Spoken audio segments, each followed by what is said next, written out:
হ্যাঁ, সুপ্রিয় পরীক্ষার্থী ভাই বোনেরা, আসসালামু আলাইকুম। এখানে কিছু গুরুত্বপূর্ণ সাধারণ জ্ঞান রয়েছে, আপনারা এক নজর দেখে নিতে পারেন। প্রথমটি হচ্ছে, কোন মুঘল সুবেদার ঢাকাকে বাংলার রাজধানী করেন? এর উত্তরটি হচ্ছে ইসলাম খান। সঠিক উত্তরটি হচ্ছে ইসলাম খান। কার সময় বাংলার রাজধানী ঢাকা স্থাপন করা হয়? এর সঠিক উত্তর হচ্ছে মুর্শিদ কুলি খান। ঢাকার নাম জাহাঙ্গীরনগর রাখেন কে? এটার উত্তর হচ্ছে সুবেদার ইসলাম খান। মুঘল আমলে ঢাকার নাম কি ছিল? ঢাকার প্রাচীন নাম কি ছিল? ঢাকার পূর্ব নাম কি ছিল? এর সঠিক উত্তর হচ্ছে জাহাঙ্গীরনগর।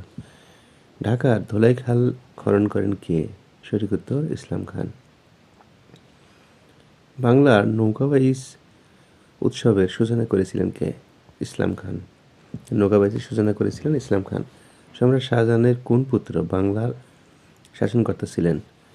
সঠিক উত্তর হচ্ছে শাহ সুজা।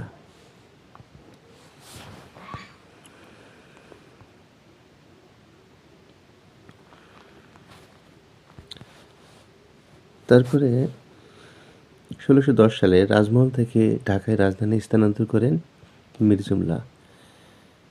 জুমলা। জুমলার কামানটি কোন যুদ্ধে ব্যবহৃত হয়েছিল? আসাম যুদ্ধে। ঢাকা গেট নির্মাণ করেন মীর জুমলা।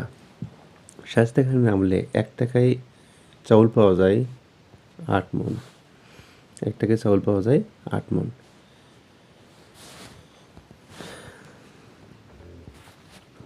তারপরে হচ্ছে বাংলার শেষ সুবেদার কে ছিলেন? সঠিক উত্তর হচ্ছে মুর্শিদ কুলি খান। বাংলার শেষ সুবেদার ছিলেন মুর্শিদ কুলি খান। নবাবী শাসন আমল থেকে আমরা পরে জানব।